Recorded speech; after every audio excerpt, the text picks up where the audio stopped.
একটা মা কি করে এতটা স্বার্থপর হতে পারে বলুন তো? নিজের চোখে না দেখলে বিশ্বাসই করতাম না।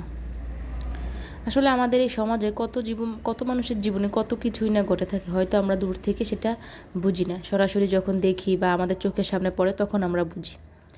তো গতকাল আমরা একটু বের হয়েছিলাম বাইরে হাঁটার জন্য। তখন একটা ছোট্ট বেবিকে দেখলাম রাস্তার মোড়ে বসে কান্না করতেছে, খুব খিদে পেয়েছে। আসলে হ্যাঁ, গল্প কথাটা শুনলে অনেকেরই মনে হবে যে এটা একটা গল্প। আসলে এটা গল্প না, একদমই বাস্তব। তো বাচ্চাটা আমাকে বলতেছে আমার খুব খিদা লেগেছে। তো আমরা ভাবতেছি হয়তো একটু গ্রামের ছেলেরা তো অনেক রাস্তায় ঘুরে বা দুষ্টামি করে এখানে সেখানে যায়। তো আমরা সেরকমই ভাবছি হয়তো বাড়ি কোথাও কাছে হবে, হয়তো এখানে এসে পথ ভুলে গেছে, ছোটো বেবি যেহেতু। তো আমরা জিজ্ঞাসা করলাম তোমার আম্মু কোথায় বা তোমাদের বাসা কোথায়। বাচ্চাটা তেমন কিছুই বলতে পারলো না। প্রায় আধা ঘন্টার মতো এখানে দাঁড়িয়েছিলাম বাচ্চাটার সাথে, দেখলাম যে কেউই আসে না, বাচ্চাটা কান্নাকাটি শুরু করতেছে। তো অনেকক্ষণ পর একটা লোক দেখলাম। তখন জিজ্ঞাসা করলাম যে আঙ্কেল কী হয়েছে, বাচ্চাটা এখানে কেন, আপনি কি ওনাকে চিনেন? উনি বলতেছে না। তো এরকম ধরে ধরে অনেককে জিজ্ঞাসা করলাম, বলতেছে না ওকে তো চিনি না, ও তো এলাকার কেউ না। পরে পাশে একটা দোকানদার উনি আসলো, এসে বলতেছে যে এই ছেলেটা এখানে এখনও বসে আছে। পরে আমরা বললাম মানে আঙ্কেল এখানে এখনও বুঝলাম না। পরে বলতেছে আরে ও তো এখানে অনেকক্ষণ ধরে বসে কান্না করতেছে, ওর মা ওকে এখানে রেখে চলে গেছে। পরে আমি বললাম যে কেন আঙ্কেল, ওইখানে রেখে চলে যাওয়ার কারণটা কি? কিছু আনতে গেছে উনি নাকি এভাবেই? বলতেছে সেটা তো জানি না, ওকে বলতেছে তুমি এখানে বসো আমি যাই। তো সেটা বলে তোর মা এখনও আসতেছে না। তো আমি বললাম যে এত ছোটো একটা বাচ্চাকে এভাবে রাস্তায় রেখে যাওয়াটা কি ওনার ঠিক হয়েছে আঙ্কেল? পরে আমার খুব মায়া লাগতেছে আসলে, ছোটো বাচ্চা যেহেতু এটা তো সবারই মায়া লাগবে। পরে ওই লোকটা বলতেছে জানি না, কিন্তু উনি রেখে গেছে। তো আমার হাজব্যান্ড অনেককেই এভাবে জিজ্ঞাসা করতেছে যে চিনে কিনা, বা আমরা চেষ্টা করতেছি যে বাচ্চাটার মাকে খোঁজার জন্য।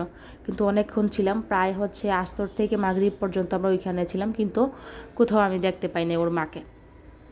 তো আসলে উনি এই কাজটা কেন করছে বা কী করছে সেটা আসলে জানি না এখনও। তো আমরা কী করবো, অবশেষে বাচ্চাটাকে ওর মাকে খুঁজে না পাওয়ার কারণে আমরা একটা পাশে মসজিদ ছিল, তো আমার সাবের বাবা ওকে মসজিদের কাছে নিয়ে বসায় রাখছে। এখন আর কী করবো, আমি তো বাচ্চাটাকে নিয়েও আসতে পারি না, কেননা ওর মা যদি আবার আসে তখন ওকে খুঁজতে পারে। আর আমি কিভাবে একটা বাচ্চাকে বাসায় নিয়ে আসি? তো জানি না মা কেন এরকম করলো বা কী কারণে করছে, আসলে জিনিসটা এখনও আমার অজানা আছে। আর একটা মা কী করে নিজের সন্তানকে ফেলে যায়, হয়তো উনি খুব বেকায়দায় পড়ে গেছে বা কোনো একটা সমস্যা হয়, কিন্তু মা কি বাচ্চাদেরকে ফেলে রাখতে পারে, ফেলে যেতে পারে? এটা খুব একটা কেমন যেন লাগে। মা সন্তানকে কিভাবে ফেলে দেয়, আমি তো এটা আমার মাথায় ধরে না। খুব খুব কষ্টের একটা কাহিনী। এরকম কিছু বাচ্চাটা ছেলেবাবু ছিল। আর এতটা কষ্ট লাগছে আমার যা বলার মতো না। প্রায় অনেকক্ষণ ছিলাম, অন্য জায়গায় আমরা একটা কাজ করতে যাব, সেখানে যাই নাই, শুধু এই বাচ্চাটার কাছে দাঁড়াইছিলাম। অনেক মানুষও জমা হয়ে গেছিল ওর কান্না দেখে। তো কী করবো, কিন্তু কেউই নেওয়ার সাহস পায় না। সবাই ভাবতেছে ওর মা যদি আসে খোঁজে তখন আমরা কী করবো, আর আমরা তো সবাই এক জায়গার না, বা ওর মাকে চিনিও না, কে কোথায় রাখবো, কী করব না করব। আসলে মানুষ কেন যে এরকম করে, বা কি কোনো বিপদ আপদ ছিল কি না, বা এভাবেই ফেলে রেখে গেছে কি না। আসলে আমাদের সমাজে কিন্তু এই ধরনের কাহিনীগুলো অনেক ঘটে থাকে অনেকের জীবনে। আর বুঝি না মায়েরা কেন এরকম করে। আর বাচ্চাদের দেখা যাচ্ছে কিছু ফ্যামিলির জন্য বাচ্চাদের শিশুদের জীবনে অনেক কষ্ট চলে আসে। এই যে এখন বাচ্চাটা সকালে আমরা খোঁজ নেওয়ার চেষ্টা করছি, এখনও বাচ্চাটাকে আর দেখিনি, পাইনি। ওর মা নিয়ে গেছে না কি করছে আসলে আমরা জানি না। তো আসলে এই ধরনের কাহিনী যখন চোখে পড়ে তখন খুব কষ্ট লাগে যে কেন এরকম, যে কী করবো, এই ধরনের মা বা এই যে ফ্যামিলির এই গল্পগুলা এটা কেমন যেন একটা মনে হয় যে শিশুটার এখন কি হবে, ওর ভবিষ্যৎটা কী, ও বেঁচে থাকাটাই তো একটা কষ্টের। আর এতটুকু বাচ্চা না খেয়ে কীভাবে থাকবে, কি করবে না করবে, খুব এতটা কষ্ট লাগতেছে আসলে বলে বোঝানোর মতো না। তো যাই হোক, আমি যতটুকু জানছি অতটুকু আপনাদের সাথে শেয়ার করছি। তো সবাই চেষ্টা করবেন অন্তত যারা অসহায় আছে সবার পাশে একটু দাঁড়ানোর, আর বিশেষ করে এই ধরনের শিশুদের।